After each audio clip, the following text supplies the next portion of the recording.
di akhir video nanti teman-teman bosku bisa melihat bagian yang cacat dari mixer ini gara-gara saya teledor, itu ya, gara-gara saya teledor.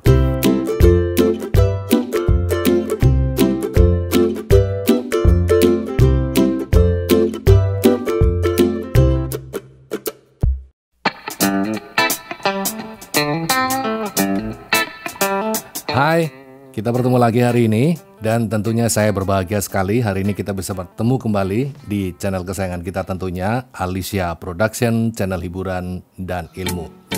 Oke bosku, hari ini saya akan bercerita tentang pengalaman saya memiliki mixer Soundcraft ini yang dengan kategori KW. Terus terang saja ini KW ya, pastinya KW karena dilihat dari harganya pas waktu saya beli itu sekitar 3 jutaan ya, tapi KW mungkin KW yang KW1 atau mungkin KW, kan ada beberapa KW, mungkin diantaranya ini adalah KW1. Tapi kendati pun KW1 tetap saja KW kualitasnya karena teman-teman boleh lihat di sini kalau mixer saya ini agak kusem ya, warnanya itu agak kusem, jadi warna yang dominan blok-blok ini biasanya kan lebih ke arah putih ya, tapi ini ke grey, tapi greynya itu kusem. Nah disinilah saya akan bercerita tentang pengalaman saya bagaimana merawat mixer ini sampai kemudian saya pas waktu beli itu ada sesuatu ganjelan, tapi ternyata setelah saya perbaiki malah saya nyesel seumur-umur. Dan ini akan saya sharingkan kepada teman-teman agar teman-teman bisa memahami titik kelemahan dari sebuah mixer KW ini. Nah di awal sudah saya cerita bahwa karena tekstur warnanya itu tidak terlalu mengkilap atau katakan mudah dilihat dengan mata ya, karena ini dalam kondisi gelap seperti ini, kalau misalkan pencahayaannya tidak cukup, ini tulisan-tulisan yang ada di sini itu nyaris nggak kebaca. Kalau buat mata saya yang harus disambung dengan kacamata ini, membaca tulisan-tulisan sekecil ini kemudian seredup ini nggak bisa kebaca. Ini harus diberi penerangan lampu supaya tulisannya bisa kebaca. Tapi karena saya sudah hafal posisi-posisinya, jadi hari ini saya tidak perlu untuk menggunakan senter ataupun melihat lebih dekat untuk melakukan setting ekualisasi dari mixer ini. Dan yang paling berharga sekali pengalaman saya adalah akan saya bagikan dengan teman-teman bahwa yang pertama ini jangan membersihkan mixer ini dengan sembarang cairan. Kenapa saya cerita seperti itu? Karena ini benar-benar pengalaman saya ya. Di akhir video nanti teman-teman bosku bisa melihat bagian yang cacat dari mixer ini gara-gara saya teledor, itu ya, gara-gara saya teledor. Keteledoran saya itu berawal dari gini teman-teman ya. Jadi saya pertama beli mixer ini baru ya, masih di kardusnya itu, kemudian saya buka. Nah, setelah saya buka, pengalaman saya ternyata pada bagian sini itu terdapat kayak sisa karet bantalan ini ya, kayak dudukan gitu loh, dudukan sepatu ya, sepatunya mixer atau mungkin sepatu yang lain yang kira-kira besarnya itu segini nih, selubang jack Canon ini. Di sini nih. Ya, tepatnya di sini. Nanti dalam video terakhir saya tunjukin di sini tempatnya ya. Nah, kemudian saya sudah berusaha membersihkannya dengan kain biasa. Kain tanpa cairan ini ya, tanpa cairan. Dan ternyata tidak bisa hilang. Tapi nodanya ini benar-benar ganggu di pandangan mata saya gitu loh. Nah kemudian saya ambillah Pertalite ya, atau bensin lah, katakan seperti itu, Pertalite atau mungkin Pertamax atau mungkin apa ya, pokoknya sejenis bahan bakar itu. Yang notabene begini, saya pernah mencobanya waktu itu untuk membersihkan equalizer ya, equalizer yang saya punya itu equalizer Ashley yang 15 channel ya kalau nggak salah ya. Nah itu saya membersihkan itu nyaman-nyaman saja, aman, dalam arti kata catnya tidak rusak, kemudian juga warnanya kembali sempurna dan kembali bersih lah, katakan clean gitu ya, kembali bersih. Namun berbeda pengalamannya dengan saya menggunakan cairan bensin itu terhadap mixer KW ini ya. Dengan mixer KW ini ternyata setelah saya lakukan pembersihan mixer ini dengan menggunakan cairan bensin tadi, catnya luntur bos. Masya Allah, catnya luntur, Masya Allah. Saya nyesel banget ya. Untungnya saya bagiannya hanya sedikit segini, jadi nggak kelihatan. Makanya di video-video yang teman-teman lihat ya, pada bagian main outnya ini saya beri stiker ya, stiker Alicia Production ini karena buat nutupi cacatnya itu gitu loh ya. Tapi secara fisik mixernya nggak rusak karena saya juga tidak meneteskan cairan-cairannya pada feeder-feeder ini gitu loh ya. Jadi itu yang hal yang paling utama saya sesali gitu loh ya. Untungnya tidak kemana-mana gitu loh, maksudnya untung tidak membersihkan daerah sini atau mungkin daerah sini. Kalau di daerah sini fatal bos, ini tulisannya bisa hilang semua, ini tulisan efek-efeknya bisa hilang semua ya.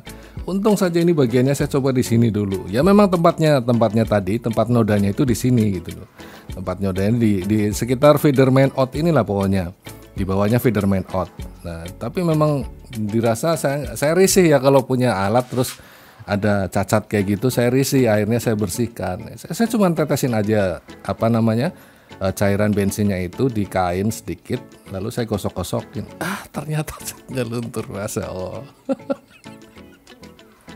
Jadi ini warning buat teman-teman ya, sekali lagi ini warning buat teman-teman yang punya mixer KW, ini yang punya mixer KW ya, tolong jangan bersihkan dengan cairan apapun ya, kecuali air ya.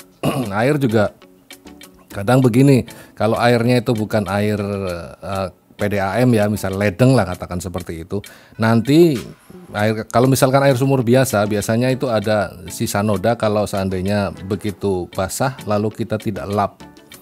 Jadi begitu kena air, jangan nunggu kering ya, kita ambil kanebo atau apa, kita lap supaya sisa airnya itu menjadi hilang dan kering menguap gitu ya. Atau mungkin dengan cairan lain, kalau semisal yang aman sih mungkin alkohol ya, tapi janganlah, pokoknya saya bilang itu jangan dibersihkan dengan cairan apapun. Lebih baik dengan menggunakan kuas saja. Beli kuas yang bersih, atau kalau bisa kuas di toko cat ya, di toko cat itu jangan di toko besi, beda kualitasnya beda ya. Belilah kuas yang di toko cat, memang harganya lebih mahal bos, yang ukuran segini itu bisa 11 ribuan lah kira-kira ya. Di toko besi itu cuma 6.000 ya, yang ukuran segini nih 6.000. Kalau di toko cat itu bisa 11.000 12.000. Tapi kualitas serabutnya, kualitas bulu-bulunya itu jauh lebih lembut dan lebih elastis, jadi nanti menjangkau bagian-bagian yang seperti ini, di celah-celahnya potensio ini dia bisa bersih gitu loh, bisa bersih maksimal, artinya seperti itu. Berbeda dengan kuas yang ada di toko besi. Kalau kuas di toko besi itu kadang-kadang brodol, jadi begitu kita gunakan untuk membersihkan, tahu-taunya pada putus saja di tengah-tengah gitu, tahu-taunya rontok lah gitu ya. Nah itu kejelekan dari kuas yang dijual di toko besi. Tapi tidak semua juga ya, ada beberapa kuas juga yang kualitasnya bagus, terutama kuas yang panjang itu kayak kuas lukis yang mereknya Eterna, itu juga kualitasnya bagus kalau belinya itu. Cuma yang porsi segini kan nggak ada, yang Eterna paling ada cuman seginilah kira-kira ya, besarnya segini kira-kira, itu masih ada. Tapi ya terlalu kecil, nanti buat membersihkan itu susah. Oke ya teman-teman, jadi itu poin yang pertama untuk melestarikan mixer KW-nya teman-teman semua. Jadi jangan sembarangan membersihkan mixer ini dengan cairan apapun ya, dengan cairan apapun. Lebih baik gunakan kuas saja supaya aman. Nah kemudian mungkin trik yang kedua, tips ya, bukan trik ya, tip yang kedua ini, karena ini potensionya juga ya kelihatan plastik banget ya, kalau KW itu plastik banget. Jadi bukan potensio yang kayak seri Alpha itu ya, yang pegangannya logam, sama tatakannya di putarannya itu, di rotarinya juga logam. Ini kelihatannya plastik bos, plastik semua. Jadi jangan menaruh apapun di atasnya ya, jangan menaruh apapun di atasnya yang sifatnya bebannya itu berat. Ya, nanti kalau terjadi sesuatu ya repot, karena plastik pastinya mudah patah. Dan begini saja ya, begitu diraba saja, digoyang sedikit saja, ini pergeserannya itu beda antara potensio yang plastik dengan potensio yang semacam merek Alfa itu ya. Jadi yang terbuat dari logam lah, intinya seperti itu. Beda banget pegangannya, itu beda banget. Kemudian kalau digoyang-goyang dikit gini udah kelihatan goblak ya, oclak lah katakan seperti itu. Oke bosku, dan ada lagi satu lagi, jangan terlalu memaksakan. Tip yang terakhir itu jangan terlalu memaksakan untuk memasukkan sebuah jack, misalkan jack Canon ya seperti ini ya. Jangan terlalu memaksakan. Usahakan kondisinya itu lurus dulu, antara pin-pinnya itu lurus dulu. Setelah pinnya itu lurus baru kita boleh tekan. Semisal agak susah ya jangan dipaksakan, lihat dulu pinnya, barangkali mungkin pinnya agak mentang atau gimana ya, jadi harus dilurusin dulu. Pokoknya kuncinya itulah supaya alat-alat kita menjadi awet dan bisa kita gunakan secara maksimal juga. Dan ya sebisa mungkin kita harus akali supaya alat ini benar-benar bisa berfaedah buat kehidupan kita, terutama dalam mencari nafkah lah, untuk berjuang sebagai amunisi utamanya. Oke bosku, begitu saja. Terima kasih untuk segala perhatiannya, dan mudah-mudahan apa yang sudah saya sampaikan bermanfaat. Jangan lupa tunggu kreativitas kita berikutnya, tentunya di channel kesayangan kita, Alicia Production, channel hiburan dan ilmu.